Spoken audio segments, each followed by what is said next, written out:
পারস্য উপসাগরে দীর্ঘ ৪ মাসের বন্দিদশা পেরিয়ে অবশেষে দেশে ফিরেছেন এমভি বাংলার জয়যাত্রা জাহাজের ১৭ নাবিক। দক্ষিণ আফ্রিকার ডারবান বন্দর হয়ে মঙ্গলবার বিকেলে ঢাকায় পৌঁছান তারা।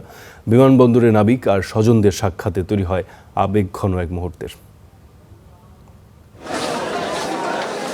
এই ফেরা শুধু একটি যাত্রার সমাপ্তি নয়, বরং মৃত্যুভয় জয় করে যেন নতুন জীবনের পদার্পণ। মঙ্গলবার বিকেলে এমিরেটস এয়ারলাইন্সের ফ্লাইটে ঢাকায় অবতরণ করেন এমভি বাংলার জয়যাত্রার ১৭ নাবিক।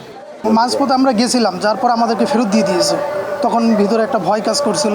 আমরা হরমুজে আটকা পড়ি, যুদ্ধ দেখেছি, ওখানে অনেক ভয় ভীতির মধ্য দিয়ে দিন কাটিয়েছি। তো তারপরেও আমরা সফলভাবে বের হতে পারছি, এটাই হচ্ছে আল্লাহর কাছে অনেক শুকরিয়া। ১ তারিখ রাত ১:৩০ বাজে আমার পাশের ভারতে মিজাইল অ্যাটাক হইল।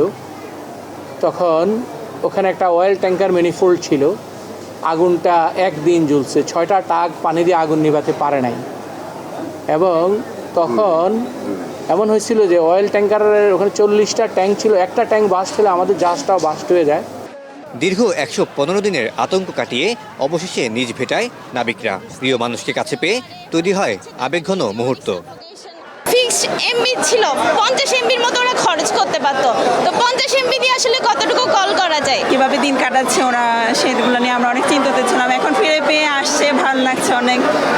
এর আগে বাংলার সমৃদ্ধির উপর হামলা হলে জাহাজ পরিত্যক্ত ঘোষণা করে ফিরেন নাবিকরা। সেই অভিজ্ঞতা থেকে শিক্ষা নিয়ে এবার জাহাজ আর নাবিক দুই রক্ষা করে বিএসসি। দীর্ঘ প্রচেষ্টার পর ২৩ জুন ভোররাতে হরমুজ অতিক্রম করে বাংলার জয়যাত্রা। সেখান থেকে যায় দক্ষিণ আফ্রিকার ডারবান বন্দরে। এরপরই দেশের পথে রওনা দেন ১৭ নাবিক।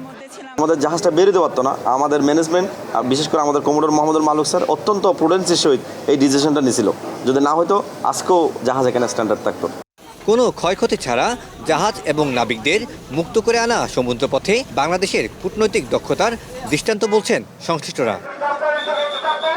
Syed Tamim Mahmud, star news, Chittagong.